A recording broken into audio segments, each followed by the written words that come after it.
Hello, अस्सलाम वालेकुम। कैसे हैं आप लोग? क्या हाल है? खैरियत? उम्मीद करती हूँ आप सभी लोग खैरियत से होंगे। तो ये बालकनी में ये सारे दोस्त लोग मेरे बैठे हुए थे और जो है इंतज़ार कर रहे थे कि कब मैं दाना डालूँ। उस टाइम तक मैंने दाना नहीं डाला था और इन लोग को देख के ना मुझे बहुत ज़्यादा अच्छा लगता है। जो सुकून है ना इन लोग से बात करने में, इन लोग को देखने में, आई डोंट थिंक सो कि किसी और चीज़ में है। तो चलिए आज का मैं व्लॉग यहीं स्टार्ट करती हूँ। तो अम्मी आज क्या बन रहा है? आज कीमा भून के ऐसे ही बनाएंगे, सादा सा हल्के मसाले में। बस लहसुन अदरक पड़ेगा, गरम मसाला, लाल मिर्चा, नमक, प्याज तल के कीमा डाला जाएगा, फिर ये डाल दिया जाएगा, फिर ऊपर से एक टमाटर पड़ेगा और हरा मिर्चा पड़ेगा, ज़रा सी हरी धनिया डाल देंगे बस। अगर आप अम्मी की रेसिपीज़ फ़ॉलो करेंगे तो आपको पता लगेगा कि मॉम की रेसिपीज़ बहुत ही सिंपल होती है और बहुत ही ईज़िली फ़ॉलो करके आप बहुत ही टेस्टी चीज़ें बना सकते हैं। बहुत ज़्यादा मसाला नहीं डालती हैं मॉम, बिकॉज़ ऑब्वियसली उनको भी पसंद नहीं है, ना बाकी घर में किसी को पसंद है।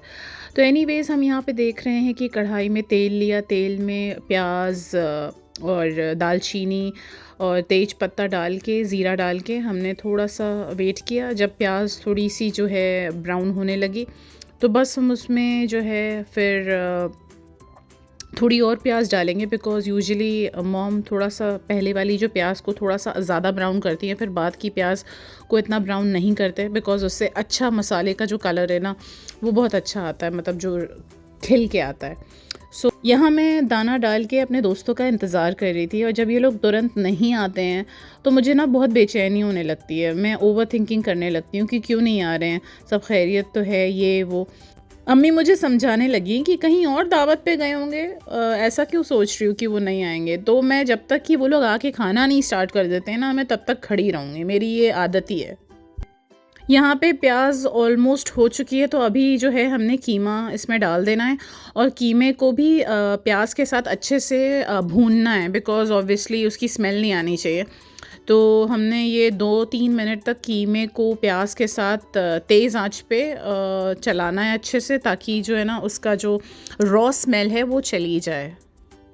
Now we will add all the masalas, जो लहसुन अदरक का पेस्ट था, गरम मसाला, लाल मिर्च, नमक, सब कुछ ऐड करना है और फिर हमें अनदर 3-4 मिनट्स तक तेज़ आंच पे ही हमें इसको भूनना है, बिकॉज़ वो मसाला भी रोस्ट होना चाहिए ना अच्छे से। हम इसको भून रहे हैं, ये देख रहे हैं आप। और ऑब्वियसली हमें चेक ये करते रहना है कि ये नीचे लगनी नहीं चाहिए, नहीं तो फिर वो लग जाएगा तो फिर उसका टेस्ट ख़राब हो जाता है। नाउ वी विल ऐड टमाटर, ठीक है, महीन कटे हुए टमाटर हमें ऐड करने हैं। टमाटर से चीज़ों में, डिशेस में, रेसिपीज़ में बहुत अच्छा टेस्ट आ जाता है, बट बहुत सारी डिशेस में टमाटर नहीं पड़ता है जो मोम की डिशेस हैं। तो जैसे जैसे मैं आगे व्लॉग्स डालूँगी तो आपको पता लगेगा कि किस डिश में मोम डालती हैं, किस में नहीं डालती है। तो एनीवेज़ अब आपने इसमें हरा मिर्चा डाल देना है, डिपेंडिंग ऑन कि आपका क्या टेस्ट है, बिकॉज़ बहुत सारे लोगों को बहुत ज़्यादा मिर्चा नहीं पसंद है, तो आप कम ज़्यादा कर सकते हैं अकॉर्डिंग टू योर टेस्ट। तो बस हमें बस इसमें थोड़ा सा पानी ऐड करके स्लो आंच पे इसको धीमी आंच पे पकाना है, बिकॉज़ मटन का कीमा, अम्मी यही बोलती हैं, मटन हो या मटन का कीमा हो, धीमी आंच पे वो बहुत अच्छे से टाइम लेके जब बनता है तो वो बहुत टेस्टी बनता है। कीमा ऑलरेडी पक चुका है, बस इसका पानी थोड़ा सा था तो उसको तेज़ आंच पे थोड़ा सा करके हमें इसको सुखा लेना है। इसमें हरा धनिया भी डाल दिया है और अब आप इसे रोटी या पूड़ी से खा सकते हैं और ये बहुत ही टेस्टी बनता है। जला हुआ रमज़ान में मैं ये स्विंग मशीन लेकर आई थी। बेसिकली ये सिलाई मशीन है जो कि बहुत ही इजी टू यूज़ है, कह तो यही रहे हैं, लेकिन मुझे सीरियसली लगता है कभी कभी गिफ्ट मार्केट में ऐसी चीज़ें बेचने को तो होती हैं कि हाँ लोग ख़रीद लेते हैं, लेकिन उसको यूज़ करना इट्स नॉट दैट ईजी जैसे कि मेंशन्ड होता है।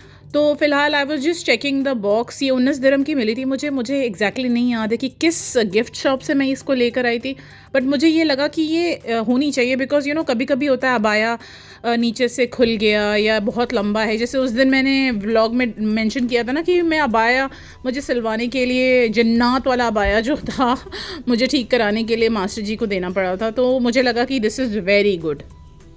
शाम का टाइम हो चुका था और मम्मा ने कहा कि मैं चाय बनाऊं।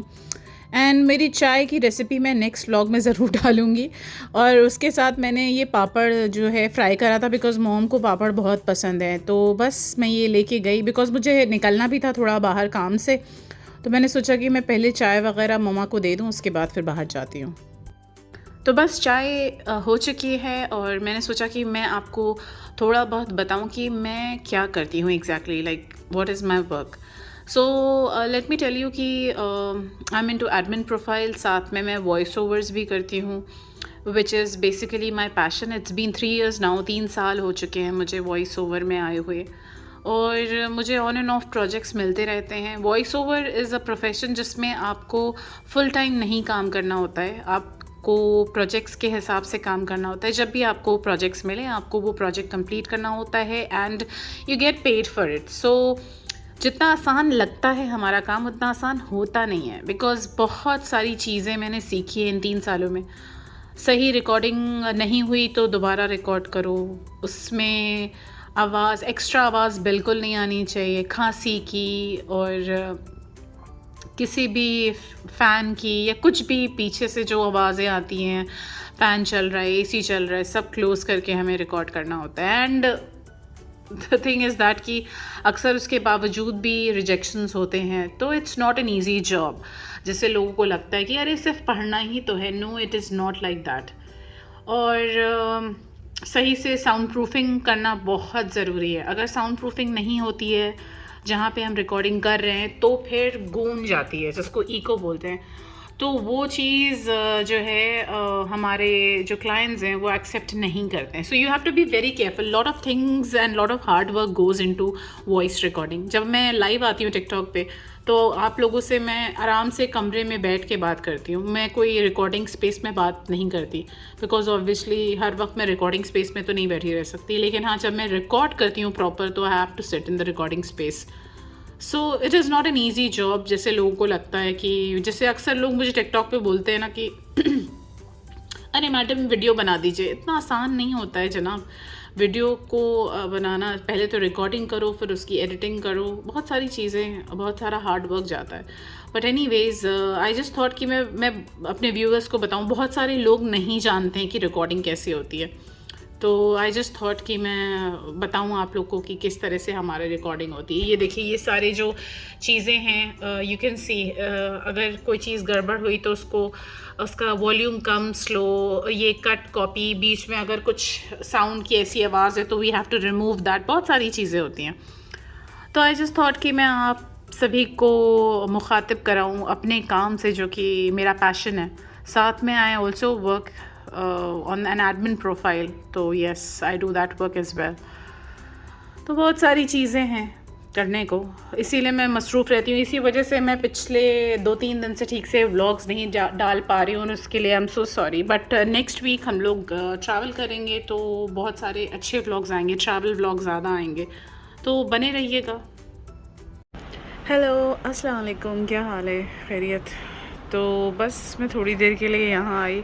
इतनी गर्मी हो रही है अभी भी, लाइक अराउंड 1:30 बज रहे हैं रात के, और बहुत गर्म है। मतलब बहुत गर्म नहीं है, बट है गर्म, ठीक है। अभी तो मेरे ख़्याल से ये चलेगा अक्टूबर एंड तक, यही मौसम होगा। तो हमें इसी मौसम में डील करना होगा चीज़ों को। और बस आज के व्लॉग में कुछ ख़ास था नहीं, लेकिन मैंने आप लोगों को दिखाया अपने काम के बारे में। मैं दिखाना चाह रही थी, बहुत दिन से मैं सोच रही थी कि मैं बताऊं कि किस तरह से मैं रिकॉर्डिंग करती हूँ। एक दिन मैं रिकॉर्डिंग करके भी दिखाऊंगी आप लोग को, ठीक है? लाइव रिकॉर्डिंग अपने जो होम स्टूडियो है उसमें। एंड बाकी तो बस आप लोग बने रहें मेरे व्लॉग से। अभी आगे ट्रैवल व्लॉग्स आएंगे बहुत सारे, बिकॉज़ ऑब्वियसली हम लोग ट्रैवल कर रहे हैं। किस जगह जा रहे हैं वो मैं आपको तभी बताऊंगी, ठीक है? और देखते रहिएगा, मुझे सुनते रहिएगा टिकटॉक पे और यूट्यूब पे, ठीक है? तब तक के लिए अपना ख़ास ख्याल रखें। इंशाल्लाह कल के व्लॉग में मैं जल्द आप लोगों से मुलाकात करूँगी। तब तक के लिए अल्लाह हाफ़िज़, खुदा हाफ़िज़। अपना ख्याल रखिएगा, अल्लाह हाफ़िज़। और प्लीज़ मेरे लिए प्लीज़ बहुत सारी दुआ करिएगा, ठीक है? ओके, अल्लाह हाफ़िज़, बाय।